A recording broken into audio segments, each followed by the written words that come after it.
Kia koutou, kua tai mai nei mō tēnei hui. Just a warm welcome to everyone who has come, particularly our visitors.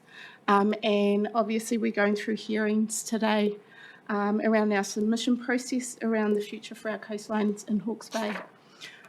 So just as a procedural matter, because our chairperson is unavailable at this time, we have our Deputy Chair, Will Foley, online. And we do have a quorum to continue the meeting and the hearings today. So I'd like to propose a motion that I step in as the chair for today's meeting. And could I please have a seconder for that? Jackie, all those who agree say aye. Those against? Aye.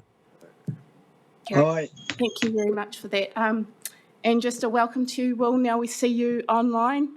And usually you'd be in this place if you were present for practical reasons, but just acknowledging we have guests here that we need to coordinate accordingly.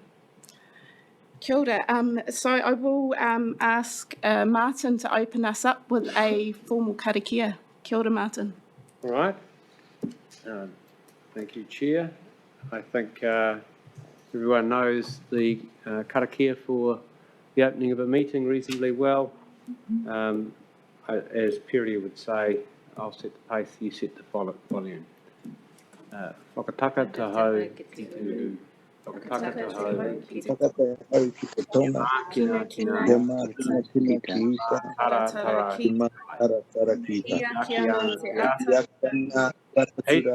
hei ho. Thank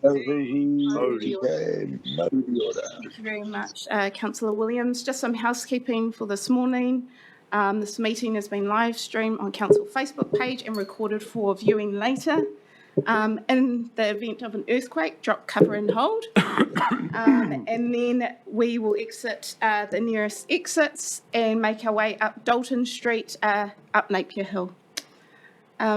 For evacuation purposes, if the alarm sounds, immediately evacuate the building through the nearest exit and proceed to the assembly area on the grass, just on the corner of Dalton and Vautier Streets. And the council chambers are currently designated as a public place, and the council's policy is that there's around 1 metre physical distancing is required, and face masks must be worn when we're in this area, outside the chambers particularly. So toilets are located down the hall to the left of the council chambers. Ka pai, I think that is our housekeeping for now, and what we'll do is turn to the agenda. We have apologies from the chair. Do we have any other apologies to announce? If there are none, I'm happy to move the apology from Rick Barker. Sorry, Chair, and Urif. And Urif. Okay, Yes. Thank you. So yes, the chair of this committee is put in an apology. Yep, thank you very much. So we've got Urif and also Rick Barker. Yep. Happy to move those. Can I please have a seconder? Thank you, Jackie. All those who agree say aye. Those against, carried. Hapai, do we have any conflict of interest declarations for today's meetings and hearings? There are none. Thank you very much. So we're on to now the decision item. So I'd like to hand it over to you, Chris, Yep. to introduce the item, and then we'll proceed with the hearings. Thank you. Thank you, Chair. So there is a summary paper there, so I won't go through it in detail, but the council did agree to go through a consultation process, and the consultation subject matter was whether the regional council should, in principle, take charge of coastal hazard adaptation between Clifton to Tangoi, subject to confirming the proposal through its long-term plan. So that was the matter being consulted on, and it did not include the detailed content of the strategy. And the purpose was to gauge public sentiment ahead of a larger and more detailed consultation next year. So the feedback process was open for a month, from the 1st to the 31st of July, and quite comprehensive in the engagement practices. So there's 3,500 postcards delivered to coastal households, another 200 out at Waimarama, and also various public notices, digital adverts and the like. So we did receive a total of 59 submissions, and 86% of those supported the option 1, which was that the Regional Council take charge of adapting to coastal hazards between Clifton to Tangoe. 10% supported a status quo arrangement, and 2 submissions didn't support either options, and some of those was that it was a national issue and should be managed from a national perspective. So included in the pack is all of the submissions, and we're hearing verbal submissions today from a number of submitters, and they're outlined in the table before you. We have 6 submitters, all with a 10-minute slot to make their submission. So that's it. After the submissions today, staff will finalise a deliberations report and take that to our council meeting on the 31st of August for a council decision. So that's the I guess the high level, Chair, and really hand it back to you to manage the verbal submissions. Thank you very much, Chris. Before we head into verbal submissions, I'd like to open up to the council to ask any questions of Chris or James at this stage relating to the paper before we invite our guests to speak. Just one question to ensure, I guess, as much for the benefit of everyone here as ourselves, that, Chris, what you're saying to us is that we're not here to consider specific elements of the Clifton Tongoio strategy in terms of specific projects it might recommend for nourishment or revetments or whatever it might be. We're not here to consider issues of who might pay and whether anything proceeds. It is simply the decision that the Regional Council adopts the role of taking the lead on implementation of that strategy as a whole. Yes, Councillor, so I confirm it's just the high-level question of who should take the lead, and it is out of scope. Any of the details of any solutions for cells, who pays, and all those matters will be consulted in detail at a further date. Right. Thank you. Thank you, Councillor. Any other questions? If there are none, is it the time to move those recommendations, Chris? Or would you prefer them to come after the hearing? Well, I think we need I'm not sure. I think we need to hear them at the end. Yeah, probably at the end. We'll do it at the end. Yeah, because we do need to consider the submissions, so we need to hear them. Fantastic. All right, then, what is it? We are right on time, so at 9:15 we have Ian Johnson to put forward his submission. Yep, he's online. And we have 10 minutes, including question time from the councillors. So if you're there, I invite you, Ian. Are you prepared to give your submission? I am, if you can hear me. Well, kia ora, Ian. It's your time. You have 10 minutes, but be mindful that if you want time for questions, just to finish a bit earlier. Thank you very much. Over to you. Okay, thank you, Chair. Good morning, Joint Committee councillors from Rhineland and Germany, 18,000 kilometres away from Hawke's Bay. Until 1985, Napier was my first home, and my thoughts today go to storm-hit residents in Nelson and Marlborough. Your coastal hazards team faces interlinked issues, and I'd like to focus on one facet, rail transport, to illustrate why your first option, that the Hawke's Bay Regional Council take the lead, is wise long-term. Rail restored through to Waiaroa for freight and logging so far will need a rethink if wild coastal waters riding on sea level rises actually rupture the foreshores at Awatoto, Miane or West Shore toward Bayview that carry rail track. A worst case analysis published recently in a US Academies of Science journal predicts global warming far beyond 2 degrees. The authors write, quote, "We know that temperature rise has what they call fat tails, low probability, high impact extreme outcomes amid compound hazards. And your Tonkin-Taylor report seems, in that context, a bit too restrained. Spotting your call for submissions in the New Zealand Herald recently, my reply was spontaneous, and I know I'm going a bit into detail.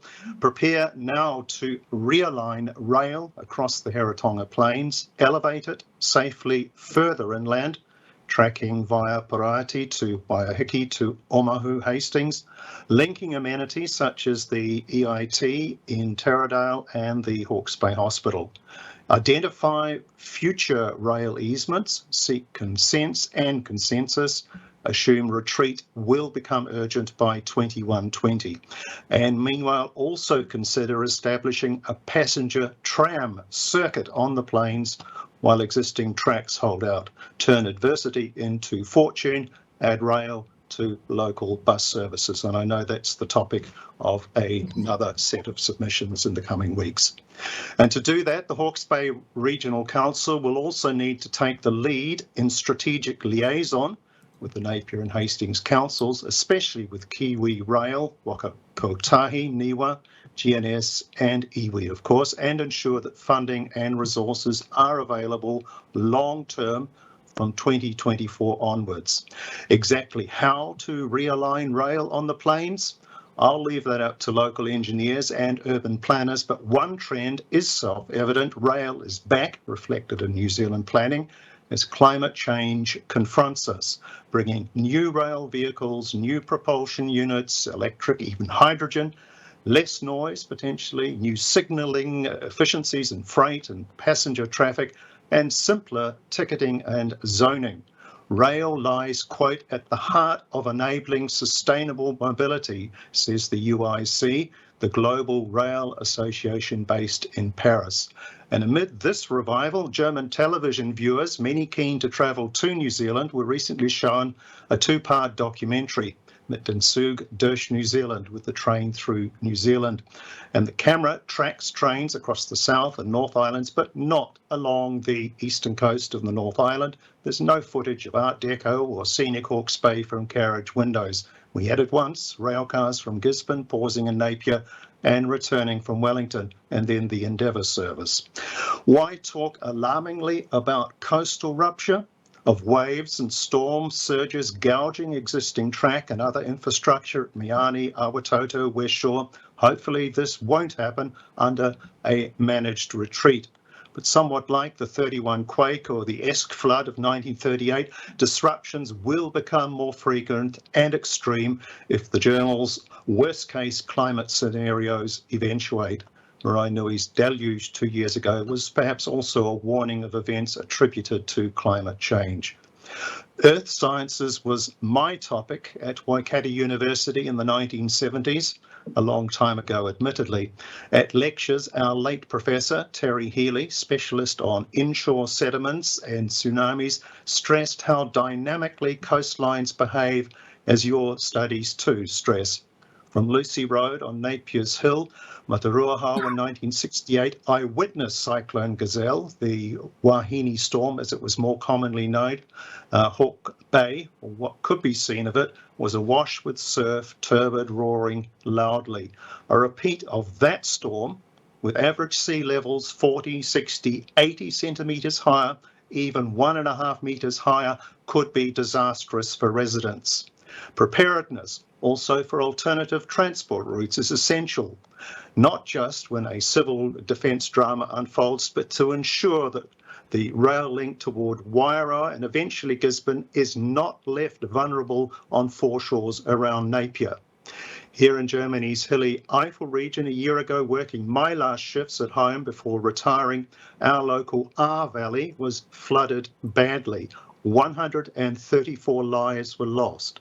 County officials here lacked vigilance and failed to alarm residents and first responders as night approached on the 14th of July 2021, a Wednesday going into Thursday. And the cause? A sodden stationary storm over a rugged catchment, somewhat like the Esk in 38, stacking up an estimated 100 million cubic metres of rainfall, jamming things and dislodged possessions behind bridges and other structures, causing cascades with waves of 4, 5, even up to 10 metres high in some places. The estimated cost over the next 10 years here locally, 15 billion euros or 24 billion New Zealand dollars to replace bridges ripped away, to rebuild businesses, schools, homes inundated at night up to their second floors, and to replace rail track. That's going to be electrified and reopened also for tourism in this wine region known for its Pinot Noir. Some 15,000 residents were traumatised, say psychologists. The flood left a real mess, gradually being put right, initially by rescue services and volunteer helpers, and now electricians, plumbers, councillors, engineers, with ecologists and hydrologists urging caution during the rebuild. I hope dearly that Hawke's Bay will be spared similar grief. It's a relief that your council's coastal hazards team is already at work planning managed retreat scenarios now before it's too late. Thanks for listening. And by the way, it's a pleasure to be back at your Voltaire Dalton Street chambers, so to speak, after reporting for the then Hawke's Bay Herald Tribune from council meetings in the early 1980s. And for discussion, if you wish, the PowerPoint that I supplied also has 3 further pages which could form the basis of discussion to follow. Thank you.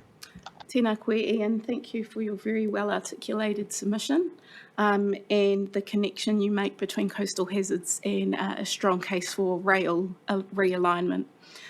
So we have 2 minutes left for questions, Ian, if you're happy to stay online and answer any questions we have here.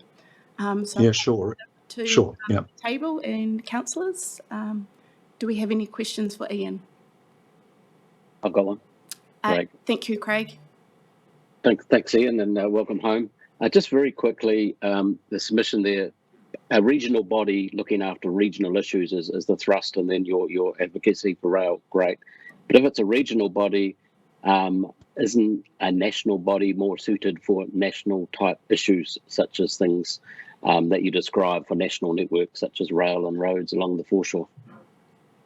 I think, as far as I understand the New Zealand legislation, the regional authorities and the unitary councils have a major role to play in liaising with stakeholders, and I cannot personally imagine this particular issue requiring so much communication with local residents to be handled purely from a national point of view. I think it still needs the regional approach. Thanks, Craig. Thank you.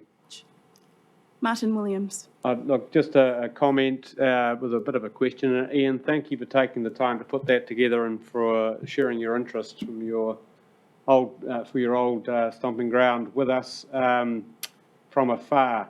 I'm also chair of the Transport Committee, and you are knocking on an open door in terms of your comments about the need to take a long-term view of transport infrastructure planning, and also to factor in the need for resilience where parts of the network may fail due to climate change impacts that we foresee ahead of us. So I just really wanted to thank you for bringing that connection to us. The Clifton to Tongoio strategy that we're adopting is dated 2120.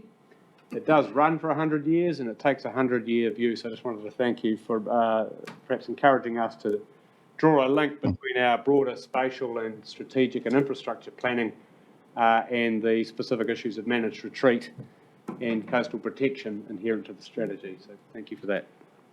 Yeah, thank you for your comments, and I will certainly sleep more easily at nights when I know that you're basically on the ball. It just strikes me from far away that there are special vulnerabilities around Napier related to transport and rail. And if, for example, big dike structures were to be erected, I cannot imagine rail tracks being built on them.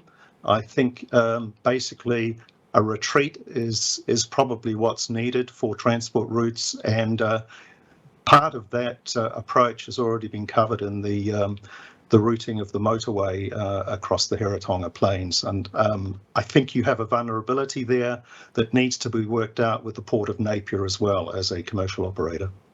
Thank you very much, Ian, for your submission. The time has come for the next submitter. So we do thank you. You may stay to listen or you may exit. Thank you very much, I Ian. will do it. Thank you. Kapua kia ora. So we've got submitter number 12 next. Douglas Dixon, have you arrived? Kia ora, Douglas. Please come to the front. Yeah, of course.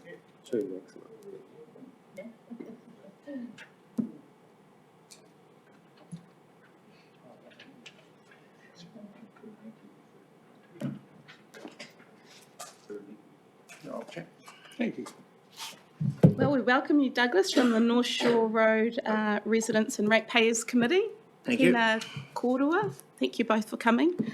So we have 10 minutes for you. That will include question time. So I'll give you a bit of a ding at 9 minutes, if that's okay. That's fine. Thank Hand you it very over much. to you, Douglas. Thank you. Thank you. Well, good morning. Thank you for the opportunity. And this is my support person, Mr. Gary Taylor. So I'm here to speak to the submission relates to the North Shore Road and the gap between North Shore Road and Whirinaki Beach Road. So just that cell that's recognised now on the 100-year strategy.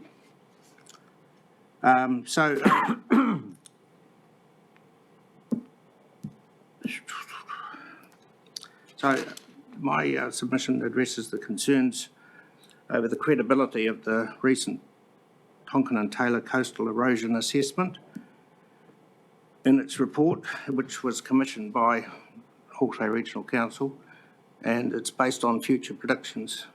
The purpose of this focus is to assess the accuracy of the predictions based on historic information provided by TNT in its equivalent 2004 report, presumably under similar terms of reference relating to the managed retreat. The actual erosion that has occurred over the last 18 years since the report was produced, and the threats of legal actions against the residents of North Shore Road who on occasions have, on their own account, have dared to replenish areas where erosion has occurred. So the reason for this limited focus is because all recommendations and other findings by TNT can be sheeted home to the predictions it makes for the next 100 years. This period is broken down into 3 periods set out in Clause 221. The approach for coastal erosion, so that's 0 to 20 years, 20 to 50 years, and 50 to 100 years.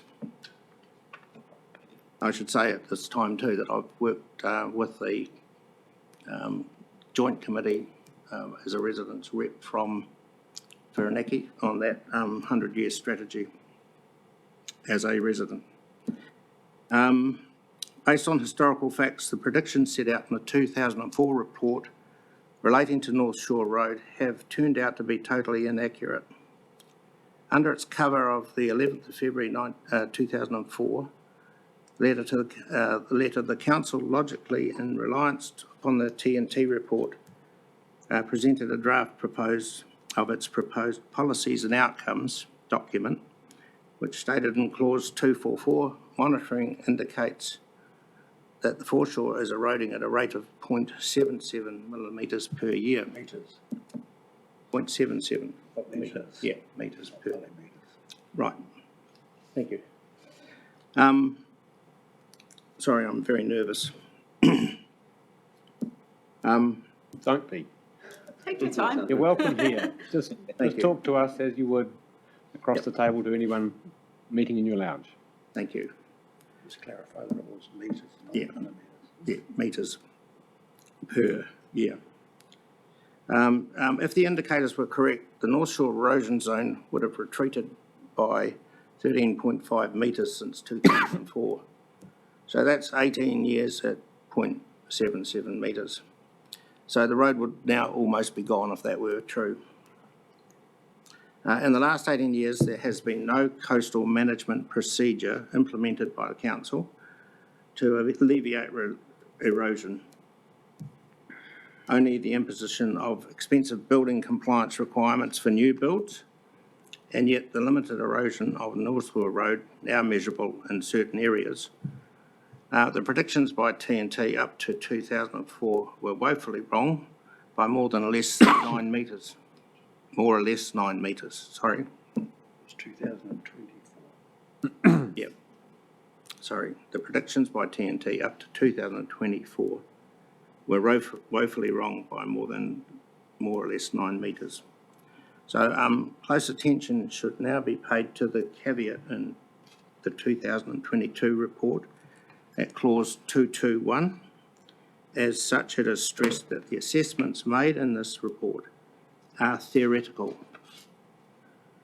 So that's my emphasis on that. With a walk along the beach, the actual erosion areas since 2004 are there to be seen in the following areas. So the high bank land, which belongs to the Evans family on the south end of North Shore Road, had eroded by some ice wells and storm waves immediately south of the southern end of North Shore Road, circa 3 to 4 metres. This was recovered land, so it's not existing beach that's been eroded in that situation. It's land that the owner replaced after the lagoon was washed out during the flood. The land from outside 125 North Shore Road to the north end of North Shore Road, circa 3.4 metres. This land was placed by residents on the beach to form a petanque court. That has been gradually reducing over the last 10 years. So that land that's eroded was put there by somebody, not the actual natural crest of the beach. And the land in the gap between North Shore Road and the south end of Whirinaki Beach Road is averaged out at about 3.4 metres over the years. But still not reached the boundary of private land owned by Simon Bicknell. So if the 0.77 metre erosion rate had occurred as stated in 2004, North Shore Road would have been eaten away completely by now. Now, North Shore Road, generally speaking, is very similar to what it was 50 years ago, and because all erosion is event-based and occurs only when we get high seas or high tides, or a combination of both, in one instalment, it is manageable as it occurs. There have been minor topping events over the years, and they've been told to me by reports from long-term residents that have lived out there. Gary's been there 25 years in North Shore Road and now in Pahutakawa Drive. So there's been topping. There's never been any seawater inside any of the properties out there, ever. Never, ever inside anybody's house. So such erosion need not be ignored as having the advantage over the battler to retain the land. It can easily be managed and does not need the crippling expense of retreating from the coast as recommended in this latest report. The areas subject to erosion are the high bank areas where there is near vertical wall for a wave to hit and undermine and collapse. The southern half of North Shore Road has changed little with the beach sand shifting around constantly. So there's a natural accretion and depletion due to the movements of the world. These erosion areas are refilled and finished with a gradient rather. If those erosion areas are refilled and finished with a gradient rather than a straight bank, it would reduce the ability of the sea to undermine and collapse the soil. When the sea does manage to erode a bank area, it happens maybe once a year. A few trucks of landfill replacing the collapse will address this particular area. One resident took the sensible initiative to do exactly that across from his house. He was quickly warned by a council employee that unless he desisted, he'd be prosecuted. This would indicate that in addition to the council doing nothing to stop the erosion on North Shore Road in the last 18 years, this includes recent undertaking by councillor that the council would provide vegetation to slow the erosion, and we're still waiting for that offer of plants and stuff to retain some of the bank. That offer was made some year or so back. So we're still waiting for those plants. Neither has it considered amending the laws that prevents residents from taking their own initiative to protect their property. The local pulp mill has offered land to fill at no cost to the residents or the council to assist in the replenishment of the erosion zone. That has been stonewalled by council under the threats of litigation. If we put, I was told, if we put one wheelbarrow full of soil over the bank, watch out. So I haven't named the employee, but I could do if you required that. In summary... Doug, thank you. In summary? Thank you. In summary, thank you. Is that 9 minutes? Oh, that's 10. Yeah. Okay. In summary, the current TNT report is based on theoretical assessments. The facts aligned with the earlier assessment of the 2004 report have turned out to show a woefully alarming and inaccurate prediction. The 2022 new predictions protected by the disclaimer in the report should be adopted with a generous caution of serving of caution, sorry. If adopted at all, as the earlier assessment has missed the mark by circa 70%. This means that if the assessment in the 2004 report is out by that amount, or anything close to it, the planned retreat won't begin to look necessary for over 300 years. Sadly, the saying, the best predictor of future performance is past performance. I think that applies here today. Thank you so much. There's a drink of water there if you'd like some, but you did really well, Douglas. Thank you very much for your submission. I'm sorry I mumbled a bit. No, that's okay. That's fine. If there are no burning questions... I've just got a question of the staff I'd like to raise in response, because I think there is a bit of a misunderstanding about the latest Tonkin and Taylor report, which I might just, while you're here, clarify perhaps for your benefit, Douglas. So you were involved in the Clifton to Tongoyo Northern Cell development of the strategy. My understanding is that the latest report is assuming that none of the recommended nourishment or protection measures in the Clifton to Tongoyo strategy happened. In other words, we abandoned it. What would be the cost of just adopting a managed retreat option? But I think it's come across to some people in the public as, oh crikey, that's what's happening, and look at these staggering figures of billions of dollars. Am I right in thinking that that's just an assessment of what that scenario would look like if you didn't do anything as recommended per Clifton to Tongoyo? Thank you, Councillor. Yes, so the working strategy of the Joint Committee for Whirinaki is renourishment with the second phase of some sort of more substantial defence. The reason we looked at managed retreat is in the early stages it was really costed up as the capital value of the property that would be retreated. As we're going to consultation, we need to present a number of options to the community and a number of priced options and a bit of detail and analysis of how they would work. So it is purely an exploratory piece to answer the question, if managed retreat was the strategy, how much would it cost? Yeah. And it's a $2 billion strategy over 100 years, and how would it work? And so that's what we've answered, but I'll state very clearly the current working strategy of the Clifton to Tongoyo Joint Committee is that which was developed by the community, which has renourishment as the first intervention for Whirinaki. And they're trigger based, so if erosion doesn't progress as fast as predicted, say by Tonkin and Taylor, then the renourishment's not triggered, but it is triggered when when and if that does happen, is that right? Absolutely. So one of the things that the team is working on at the moment is precisely what are the signals and triggers and thresholds. And certainly erosion is the key one rather than inundation in the shorter term. So the event has to occur, or the trigger needs to be realised before an intervention is made, and that's just good business practice, not to spend money until you have to. Thank you very much. Thank you, Chair, for that indulgence. I thought that might have... Thank you very much. Thank you, Douglas, and your support person. Thank you for coming up and presenting your submission. Thank you. Thank you. I'd like to call John Warren, submitter number 28, to the front. Kia ora, John.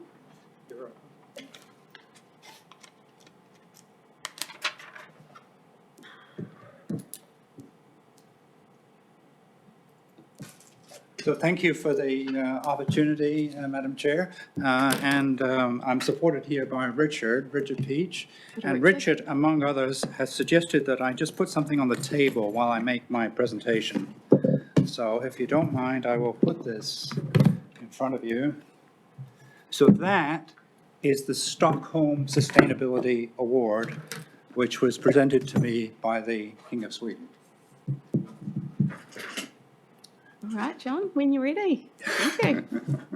So, thank you very much for the opportunity to present, and most of my remarks will address next steps, and I hope you'll find those remarks helpful, and I will be glad to discuss them. But first, with respect to management of sea level rise, I support the proposal that coastal protection assets responsibility be with the Hawke's Bay Regional Council for the following reasons.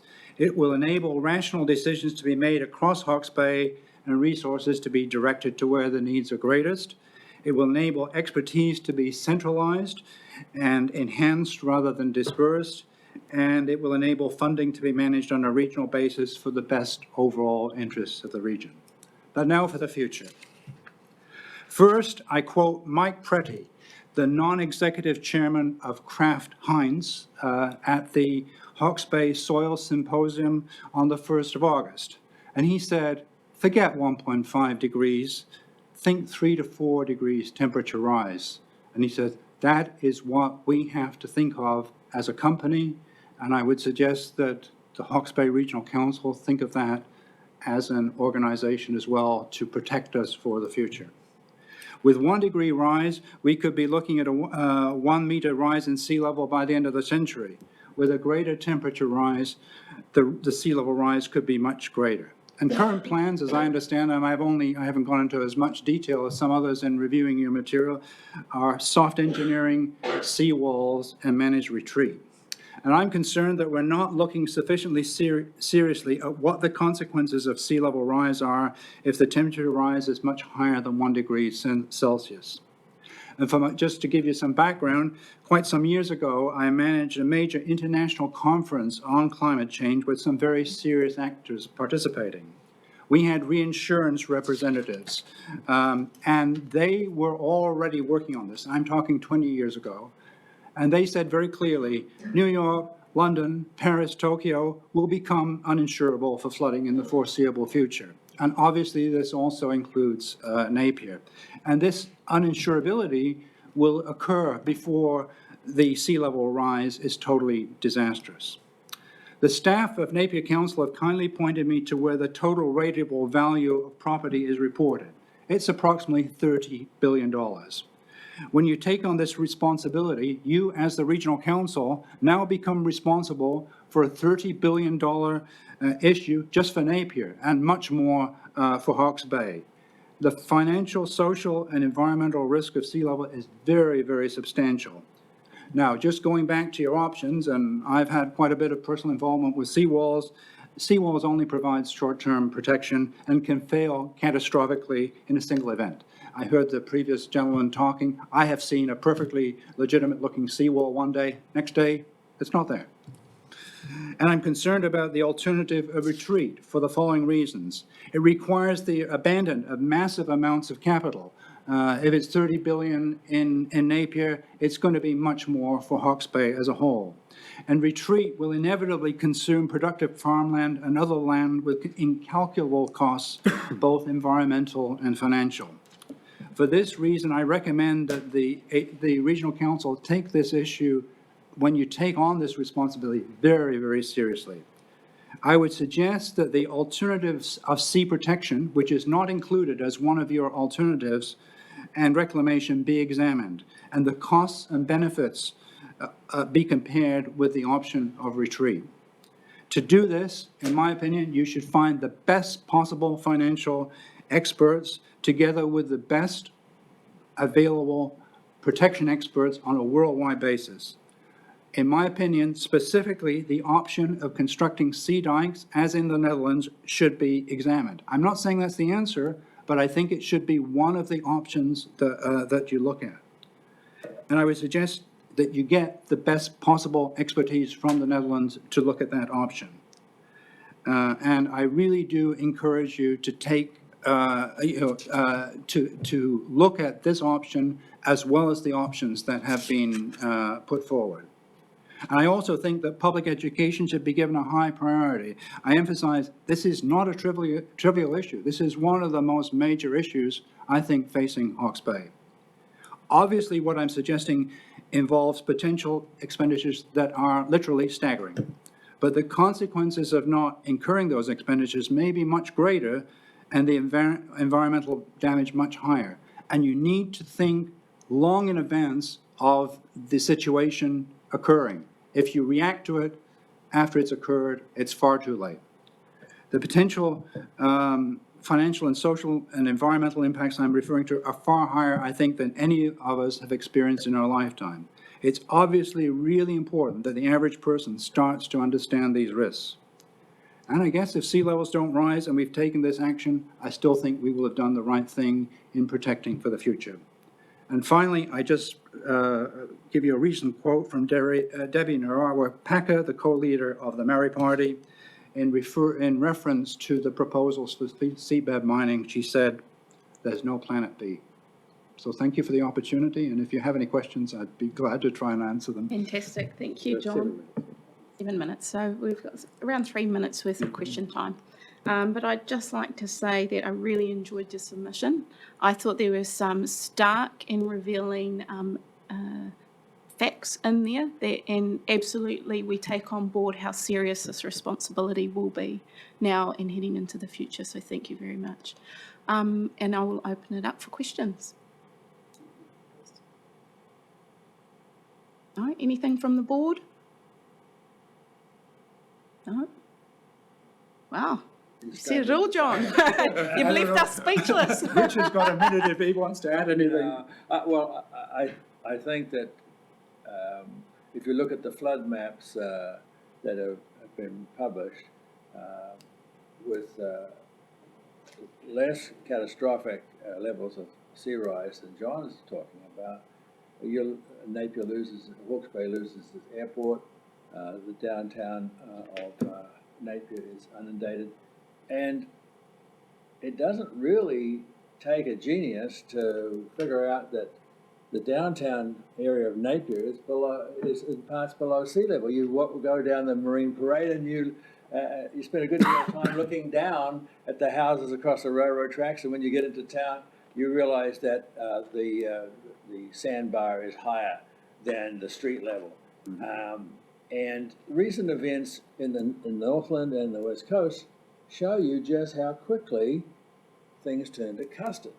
And when they turn to custard, it's too late. John has a lot of credibility in this area.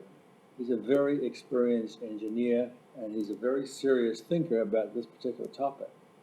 Do not let this warning wash over you, or we'll all regret it. This is not good news. This is terrible news. And if you don't have any questions, I can sort of understand why you're sort of stunned a little bit, because I don't think there's terribly many people in the community willing to stand up and make these kind of statements, because it's absolutely unpopular with anybody who has to pay rates. I do have a question now you've thought of it.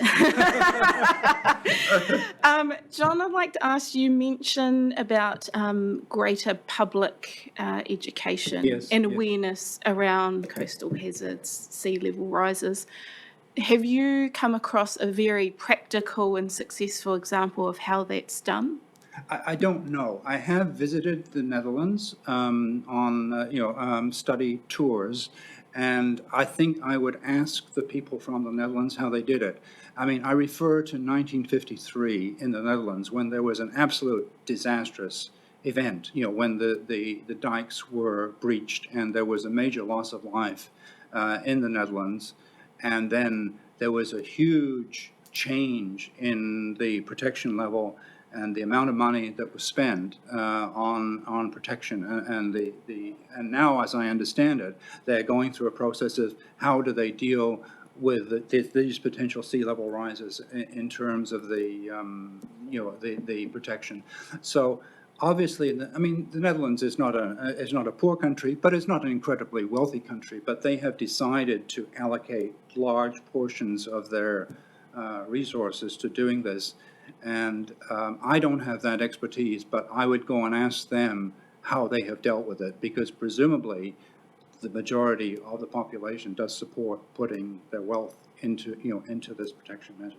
Fantastic. Thank you so much. Jackie, you have a question? Just a comment from me. Thank you, John, again, and congratulations on your Sustainability Award. Oh, thank you. Yes. Well, it's something, it's a thing, it's kind of a nice thing. I mean, it is nice to be recognised.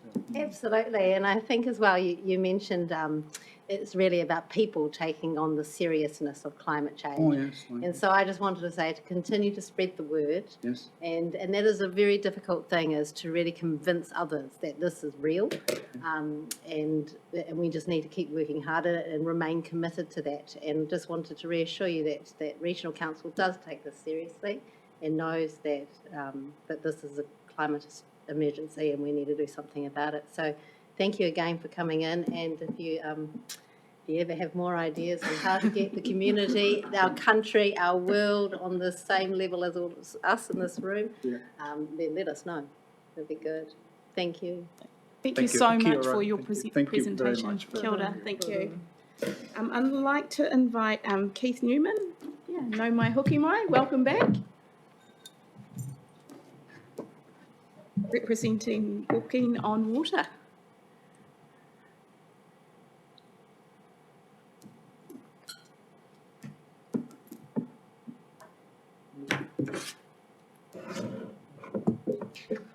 Kia ora tātou.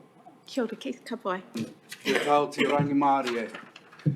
We need peace in times like this, don't we, when we're having to deal with the threats and consequences that we're given an opportunity to look at and to make a difference. And Hawke's Bay Regional Council's in that position to be able to make a difference. And I've been part of the Coastal Hazards Strategy community representation since it started, and part of the WOW group for 13 years, because we saw the challenges that were coming towards us, but we also saw the difficulty of getting our councils, our local authorities, to work together. There was an acrimony there, there was a dissonance, a disconnect that had not worked well for this region. And the Coastal Hazards Strategy had the value of bringing together councils to consider an all-of-coast approach to how we deal with these things. And I've been privileged to be part of that. And, the whole process, I think, was nation leading, and that whole point was made to the country that out of Hawke's Bay would come something that would be something of a template that would allow other parts of the coastal community to look to and to determine their own way forward. It's been a torturous process to start with 100 years. Who can think 100 years? Who can think 50 years? Who can think 20? And I think we need to start stepping back and going, what do we do now? Because there's been so much paperwork produced. There have been so many reports produced along the coast by so many different engineers. And of course, the latest reports are simply more reports. And whether it's James Shaw's 6-year plan, in 6 years' time, things could be very different. Whether it's Tonkin and Taylor's plan, it's a recommendation, but it has created a fear in the community that concerns me. So what are we doing about this? Well, the Coastal Hazard Strategy is working on a plan, and after 9 years, we haven't done anything. We've done zilch. Who's done anything? Hastings District Council has actually pushed forward and built the Clifton Wall, which is not only very late in coming to the game after 2 roads were lost there, but actually is now an asset to the community. It looks good, it's well engineered, it's deeply rooted into the ground, and it is maintained, and it is doing an amazing job. And recently, the Cape View corner job of rock revetment did a fantastic job. It took a long time to get there. Consent costs, processes, enormous, wasteful time, I think, and all the reports that have gone on. I think we need to start learning from what happened at Clifton and what happened at the Cape View corner and go, how can we compact that into part of a solution going forward so we don't have to start from the beginning again and get more reports and more consultation, which all adds to the costs and the consenting. I think we need to show the rest of the country here that there's a way forward that amasses the best information and says, let's move quickly, because I think the challenge is that we're going to have to move quickly.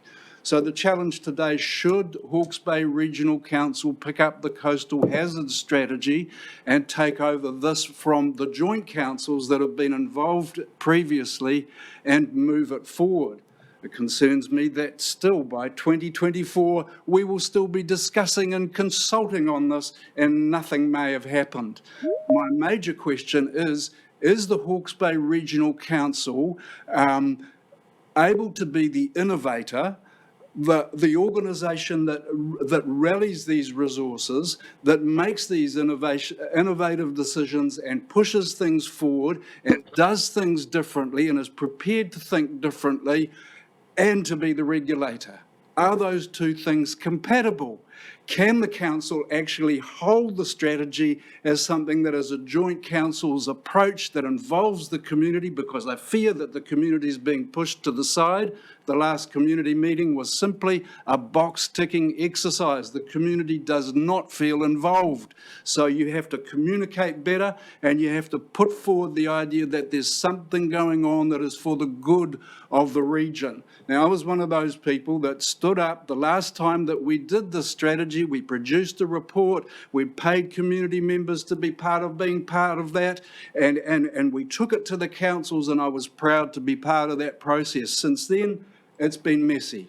COVID has come, it's been chaotic, we've had changes of council, we're about to go through another set of changes of council. Will the strategy remain intact, or will we go back to, now I'm hearing this kind of term being used in council offices, it's not managed retreat now, is it? It's planned retreat. Okay, so we're a little bit of a change in tactics there, but how planned is it? And are we considering all of the options? But that's a pretty scary thing at the moment too. So the silo thinking that's been there in the past, I think, has created confusion. We've had new engineers come in, and people are a little bit confused about the way forward. We need to rally this and go forward with confidence to say the stage 2, which includes action, is going to include the community, make people involved, educate communities, and look at the best options. And planned retreat is only one of those. My thought is that we need to see from the Coastal Hazard Strategy leadership, innovation and action that the rest of the country can look to. I do not think that the Regional Council can step back into its regulatory role as it's done 3 times in the past, as the various councils have got together with groins as a proposal, as various other issues have come up. Then the Regional Council at a certain point steps back and says, sorry, we can't be involved. We've got to step back into our regulatory role. Is that about to happen to us again? Are we about to repeat history?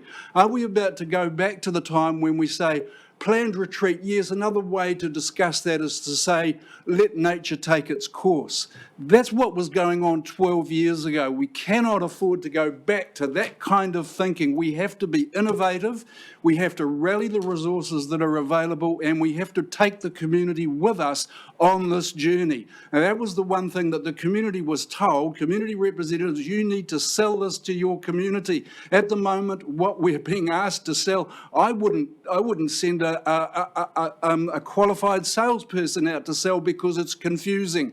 We need to get rid of the confusion, and we need to have a vision that says we can do this together. We need to know that your bureaucrats behind the scenes are listening to council members, and we need to know that the council people who are involved in this are talking to each other and saying, how can we do this together?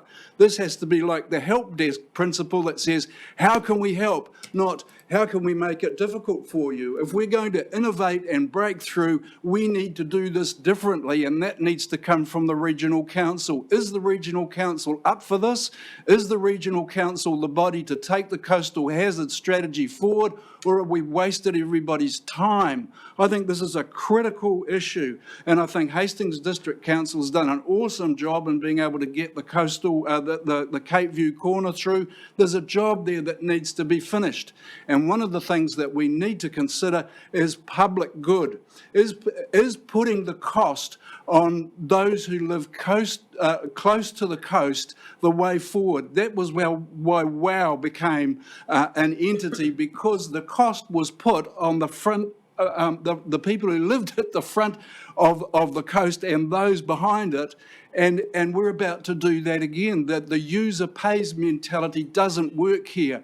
Public good, who owns the beaches, who owns the reserves, who owns the lagoons, who owns access, who owns the road? This is all public good, and we've got to stop thinking about making people pay, and we have to start thinking along the lines of the flood protection that Hawke's Bay Regional Council's put in, $7 million topped up by the government to be able to protect the region. That's the kind of thinking we need going forward, and I'm worried that if Hawke's Bay Regional Council takes this on board and WOW supports it tentatively, it will become the regulator and shut down the innovation, and this will no longer be the nation-leading strategy that it's meant to be. It will be another bureaucratic nightmare that simply puts the cost back on the local people. Thanks. Kia ora, Keith. Well done. That was a fantastic submission. Thank you very much. And there are so many points in there that I'd like to address, but overall, we have to be up for it. You ask who's going to be up for it, we all have to be up for it. And you ask about doing things differently, and this is our proposal, to do it differently, work collaboratively, and rally our resources. Okay, so those are just a few points from me, but I'll open it up. Thank you, Martin. Yeah, thank you for your passionate submission there, Keith. I was wondering whether you were actually in support of us taking it over or not. You somewhat answered that with a tentative yes. Just so you know, I had been quite strongly backing the idea of a joint council-controlled organisation, or a Hawke's Bay regional controlled organisation, because of the regulatory and sort of implementation divide. But I was strongly assured that our asset management team would not have their hands tied, that they would have a free hand to implement the strategy and when the triggers come, make recommendations, and it'll go through the process.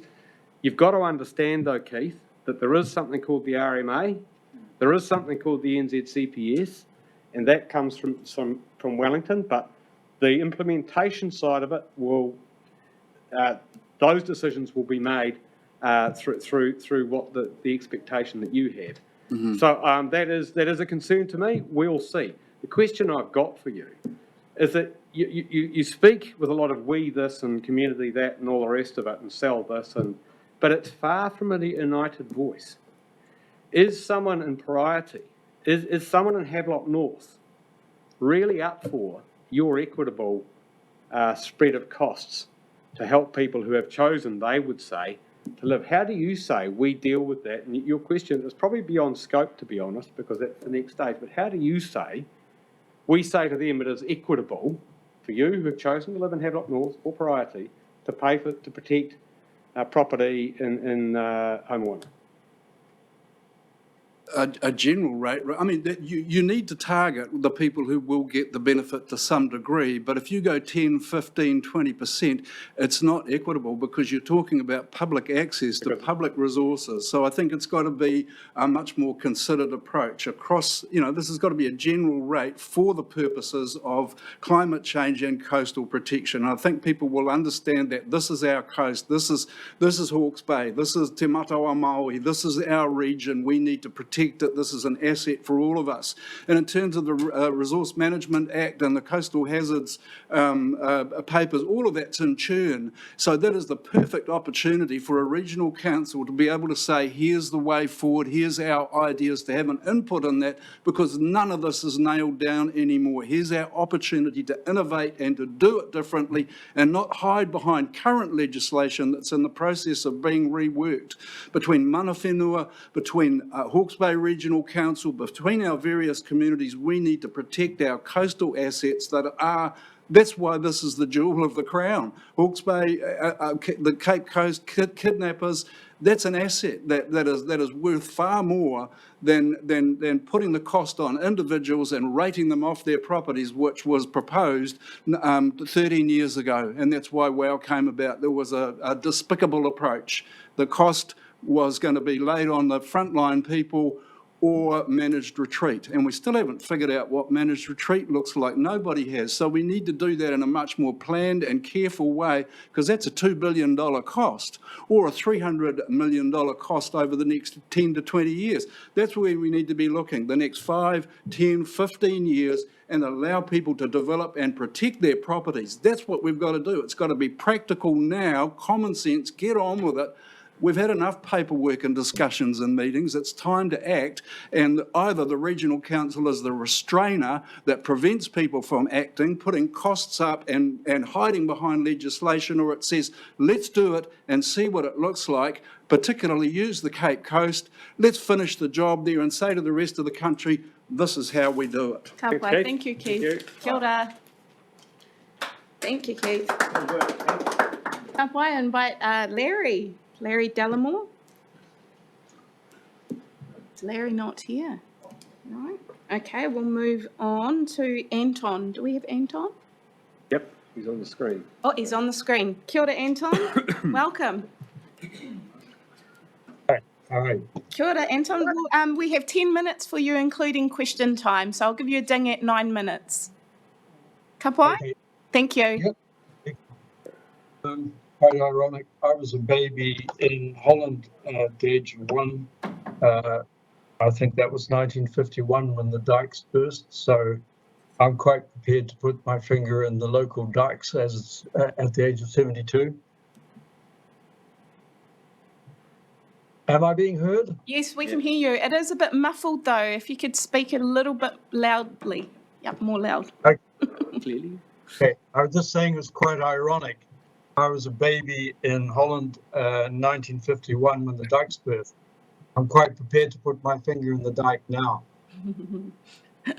Thank you. Okay, I understand that this whole process is a little bit out. Oh, you've gone silent, Anton.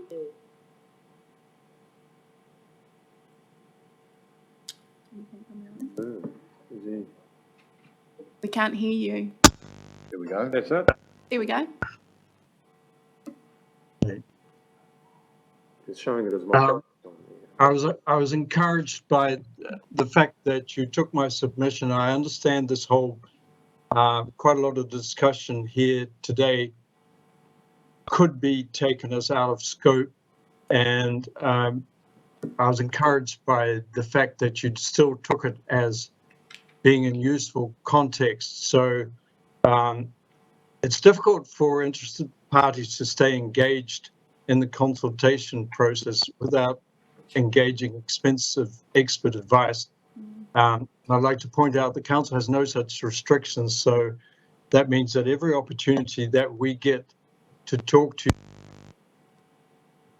I think he's touching something. Anton, you're cutting out. Are you touching That's something? back again. I think You're back You're again. hitting a button. Oh, okay. That's it. Okay, take my finger off the mouse, apparently. Yeah. Carry on. I've got to because I'm reading from something. I haven't got two screens here.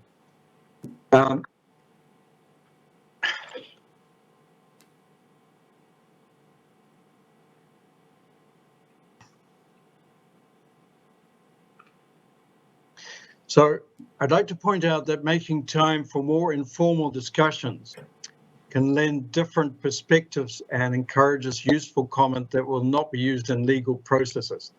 I'm very encouraged by what appears to be a more cooperative approach with people such as us, as signaled by Martin Williams at a recent soil symposium. And I'm really here to encourage that sort of conversation so that issues can be talked out without having to do so on a confrontational basis. I feel that going forward, this is a unique opportunity for the regional council to take a more scientific-based approach to the whole issue without the usual constraint of politics. And I think that's something that's of paramount importance to us, and that we will stay vigilant to ensure that HBRC enables everybody to carry on in this fashion. That's all I've got to say, really. If any of the councillors or anybody has questions of me that are bothering them, I would welcome them now. Thank you very much, Anton. Councillors, do we have any questions or comments? I just had a question, Madam Chair. Anton, good morning. Were you able to, or did you manage to take, were you part of the Clifton to Tongoyo process itself as the strategy was developed? No, I wasn't. As I point out, it's very difficult for us to maintain engagement without using town planners and lawyers to make sure that you're kept up to date with the consultation process. Thank you for asking that question, because that's one of the issues that I don't think public consultation is made easy for us. Yeah. It was held out as an exemplar of collaborative community panel-based experts talking to community groups in, locally based centres for, quite an extensive period of time. And it did seem to be in line with the model that you were advocating to us of opportunities for interaction that aren't litigious. So would you encourage us to continue that model of community engagement as we implement the strategy? Is that your message? Yes, exactly. And help us out by, I'm a digital klutz, and sometimes it's very hard to figure out what the agendas are, where they are, where they're taking place. And it would be nice to actually have specific invitations, Tony, heads up, this is happening. Yeah. Thank you. Thank you. Councillor Curtin, you have a question? Yes, Anthony, I just was interested in your comment around evidence-based and the assertion that either Regional Council or Hastings District Council had entered in engagement or taken actions which weren't evidence-based. Can you give us, can you elaborate on what you regard as actions that were not evidence-based? Dangerous ground. As you're probably aware, we've just gone through an 8-year process through Council Environment Court and stopped short of the High Court, during the process of which some evidence was produced that we took issue with, and was able to be presented by the council witnesses at other forums, which we didn't have the opportunity to reply to. So we feel that some of the evidence that was produced didn't have a sound scientific basis and have had very little opportunity to present information that's come to light over the last 8 years that is very pertinent to this present situation. In particular with the movement, my issues with managed retreat in that the alternative to one of the sides of managed retreat should be concentrating on putting new development in suitable areas, which is a form of managed retreat at very low cost to the council because they're not actually moving things. They're just making sure that the new development happens in areas that are suitable for it. But that is something that should be discussed is not, my understanding is the scope of this consultation process. Does that answer your question? No, not at all. That's okay. Councillor Curtin, we might leave that for offline where our 10 minutes is up for this part. But thank you very much, Anton, for your submission. And possibly Councillor Curtin can get a hold of you a little bit later. So thank you. I will welcome her. Kia ora, ka kite.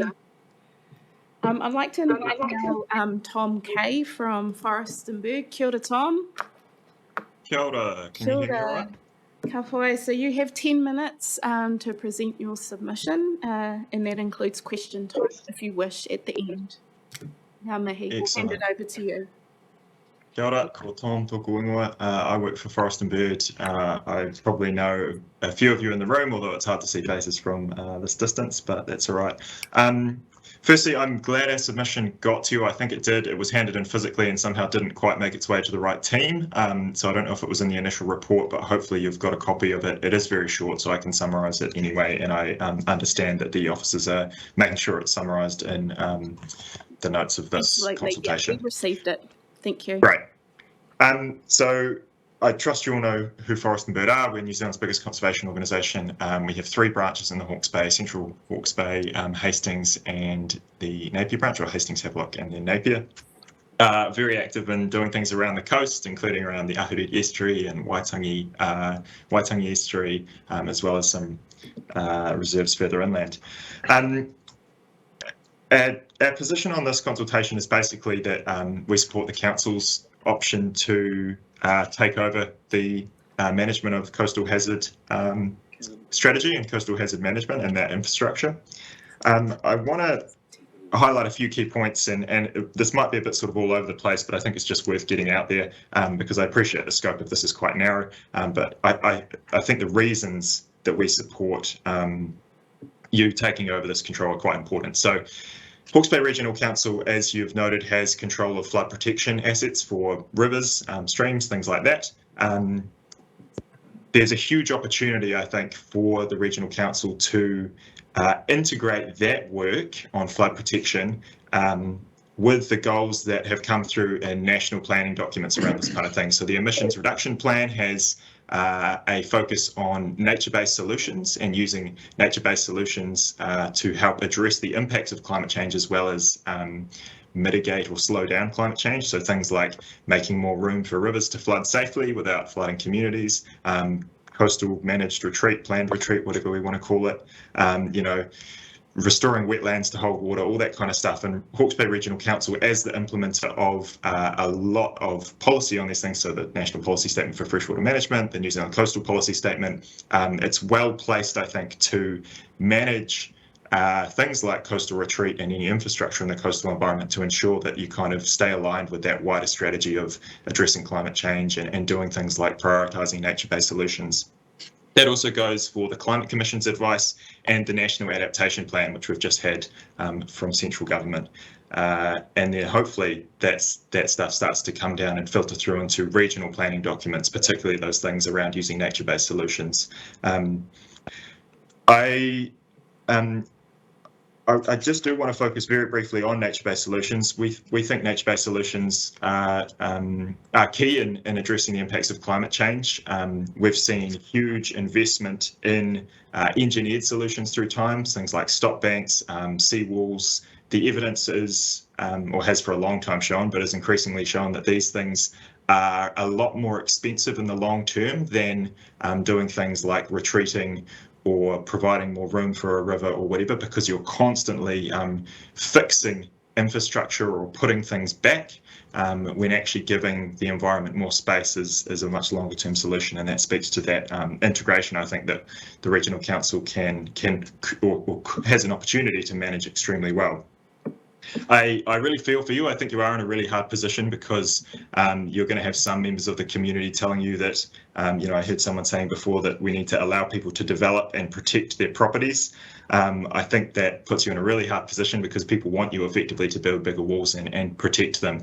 But that gives people a false sense of security. It's extremely expensive, but also when that infrastructure fails, and it will, we're seeing that across the country, it will fail at some point.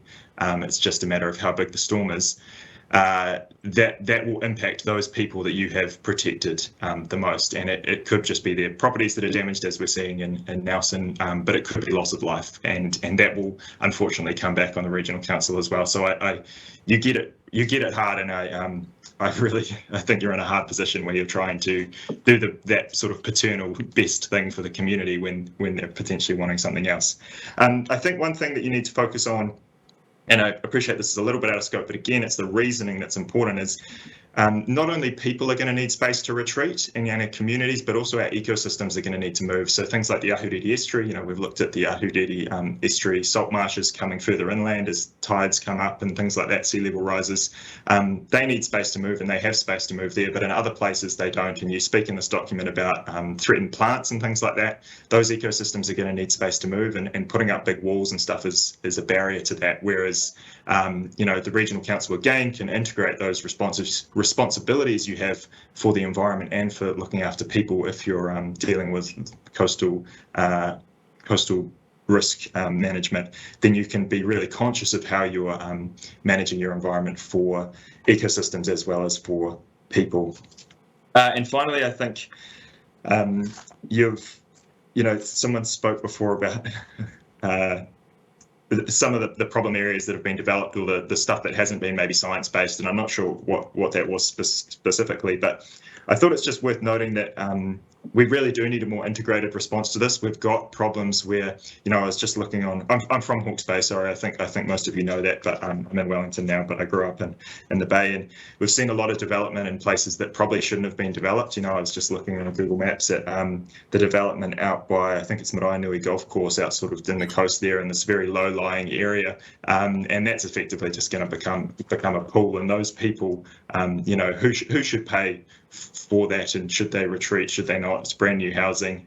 What happens in those areas? And I think that's a tough question to grapple with, but I think this is the first step in figuring out how we do that. And I think for the most part, it's probably going to be some sort of, from each according to their sort of means, to each according to their needs kind of thing, because there's potential here for exacerbating inequalities and kind of frustrating environmental outcomes, and I think that's what we're going to have to be very conscious of. And we need the Regional Council to take this on and say, hey, look, we're trying to do things in an integrated way, and then working with those in Wellington who, I don't know if that comment before about this stuff coming from Wellington was meant to be sort of a negative connotation, but I think there is an advantage in that Wellington has a lot of exports. Sweet. They have that ability to kind of stand back and look out at bigger picture, and I think the Regional Council taking this on puts you in a really good place to then go, well, how do we put the puzzle pieces together and play a part in that kind of equitable nature-based, protecting things that need to be protected. Sure, I'm not saying that we shouldn't, maintain stock banks or anything like that, but actually looking for those opportunities to integrate outcomes with the NZ CPS and the NPS freshwater and all that kind of stuff. So yeah, we're supportive of this. We're hopeful, and we urge you to kind of focus on that nature-based element and really pushing the government to enable you to do the things that you need to do to make sure that that the community is safe, but also that we have a restored environment over time. So I will leave it at that. I think I've got maybe 2 minutes for questions if you have any, but otherwise. Thank you, Tom. Fantastic submission. And I just would like to also welcome your supporters here from the local Napier Forest and Bird Branch. Excellent. I thought I could see them in the background. Ka pai. So I'll open it up for any questions or comments for Tom. No returns from the investors. Sorry, Neil, can you please mute your microphone? So I'm just wanting to be clear. Ka pai. Any questions or comments? Councillor Williams. Yeah, thank you, Tom, and thank you for your very clear submission. With a preference for nature-based solutions, I'd just like to tease out one of the comments you made, which has intrigued me from a submission you gave a year or so ago, I think, on river management. Making room for rivers to flood safely without flooding communities. Can you give us an example of how that could work, and in a more coastal context of how you could, short of managed retreat or planned retreat, in a nature-based way, provide some degree of protection for existing housing stock, that sort of thing? Are there any known, proven examples of that kind you can share with us? Yeah, I mean, that's a great question. And some thought or research should definitely be given to that interaction of river and coastal, I think. But I mean, the concept broadly is essentially rivers are safer when they have more space to flood. So we've kind of designed our rivers through time to have the minimum space available to them. We've built stock banks right in on them. You can see this with the Tukituki, the Naruroro, any river in Hawke's Bay, the Tutakuri. And essentially when those rivers flood, they fill right up, fill their banks, and should those banks burst, then water will come through with extremely high energy because the water's at a much higher level than it would otherwise be. The best example of that is somewhere like Edgecombe or Ashburton the other day when the river burst their bank. You essentially get a second river coming out of it, and that flows with extremely high velocity into farms, people's houses. Rangitata was another example. So providing a river with more room essentially slows water down. You get those natural meanders, you get much more habitat for species, but you also get a lot more space to store water. And my suspicion, although I don't know this for sure, but it would be worth looking into, is that, when you get a high tide in a river and flood, you essentially get extra high flooding potential because you've got sea level come right in high at high tide, you've got the river backing up with water with its narrow space. And if you can provide more room for that river, then the water's got a lot more space to go, and you're not having as much of that pressure isn't on between the river flooding and the high tide and the potential surge you're going to get from that, which is relevant to pretty much all of Hawke's Bay's coastal communities, given you're kind of at river mouths in many cases. I imagine there's also some, and this would be something worth asking your teams about, some interaction between gravel transport down rivers. A lot of the work that goes on at the moment, because our rivers have been narrowed, our rivers are filling up, are grading with gravel, and people are going in and taking that gravel out, or it's not moving down through the systems. Giving rivers more room allows more sort of natural gravel transport down our rivers, and hopefully, and again, I'll push you to ask this of some of your experts, would mean more natural restoration of beach gravels and kind of hopefully remove as much need for seawalls and beach nourishment and things like that. So that's kind of where that concept starts to interact with the coastal environment. A great example is the Netherlands that was mentioned before, the 1990s. They're a very coastal place. They had some huge floods, and they decided to do things differently rather than continue to build dikes everywhere, which they still do. They kind of went, look, we actually need to stop development on floodplains. They stopped development or started restricting it in the 1990s on floodplains. And they, if you look at sort of news stories from the past couple of years, coping much better with flooding in Europe than their sort of neighbouring countries. So yeah, there's a lot of international examples we can learn from where using these nature-based solutions is going to gear us up for the long term, basically. Thank you, Tom. That was a very helpful answer. Thank you so much. If there are no other questions for Tom, thank you for your time and your submission. Tēnā koe. Kia ora, thank you very much. We will go back to submitter number 59, Larry Delamore, who has given his apologies but has sent in a video for us to view. So we'll play that now. And that will be our last hearing submitter.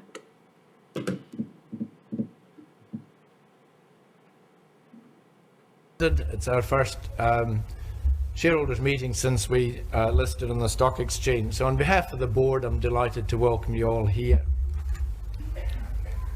I'm Alistair MacLeod, I'm Napier Port Chairman, and I'm also the chair of the meeting today.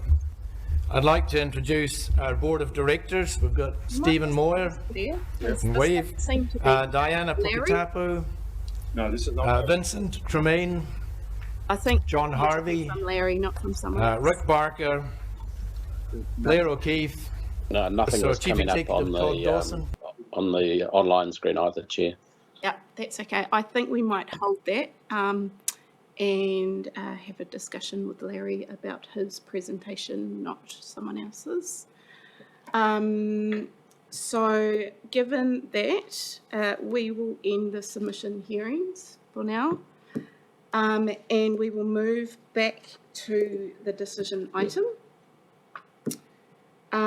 So to summarise, Chris, I might hand it back over to you and then open up for questions again, given that we've heard the verbal submissions, and then we will move to recommendations. Absolutely. Thanks, Henawai. Look, so I won't go over the summary of the support, etc. We've heard some great submissions today, some real depth of thinking, and fantastic to see that level of contribution. Really, there's two recommendations. One, we receive and consider the formal submissions and social media feedback, and so they're all in the pack. And we also receive and consider the verbal submissions taken today. And staff will put a deliberations report together that will go to council on the 31st of August. But the action today is really just to receive that information, and staff will synthesise it into that decision for council. Thank you very much. Questions or comments, councillors? Happy to move those recommendations if that would assist. We might actually need to move that we accept the late submission from Tom Cave, Forest and Bird as well. All right. Okay, so just add that on. Sure. So the third recommendation would include accepting the latest submission from Tom Cave, Forest and Bird. Yep. So you're still happy to move that, Councillor Williams? Yes. And Jackie, second. Would you like to speak to that, Councillor? No, I think we can cover it in all deliberations, but I would agree that it's been a very helpful morning in terms of hearing the different voices around this incredibly important and complex issue. Fantastic. Jackie? Agree with everything Councillor Williams just said. Fantastic. Any other comment from the board? I've got a comment. Oh. Chair. I don't know if it's going to be a heavy comment. I'm just a bit perplexed as to why Councillor Van Beek isn't here, as he's the chair of Clifton Tonga Coastal Hazards Strategy Joint Committee. If it was something pertaining to tangata whenua and I was chairing it, I'd make sure that I was present. So I just wanted that noted. Thank you. And noted, Michelle. And thank you for filling in. And I really did enjoy the submissions today. Thank you. Michelle. Thank you, Craig. Just a query. Was Larry Delamore's submission received and accepted? I realise it couldn't be played, but it will be available for later or something? Yeah, we can make that available, but he did put in a written submission. So his I actually there. Yeah, and this is actually a late replacement to him coming in person. I know, we just accepted Forest and Bird as a late one. I'm just wanting to make sure that he was given the same opportunity, that's all. Well, he was given an opportunity to speak. He was given a time slot. His submission was accepted. I hear what you're saying, Councillor Foss, but I think we've done what we could to accommodate him. Yeah. Okay, thank you. Yeah. Any other comments as we're moving through the recommendations? No. Closing comments, Councillor Williams? No, thank you. No, thank you. All those who agree to the 3 recommendations say aye. Aye. Those against, carried. Kia ora. Thank you, everyone, for your participation. If we can please have a karakia to close. Councillor Williams, will you please lead us in that? Kia tau, kia tātou katoa. Me Te araha o te atua. Ngā tahitanga.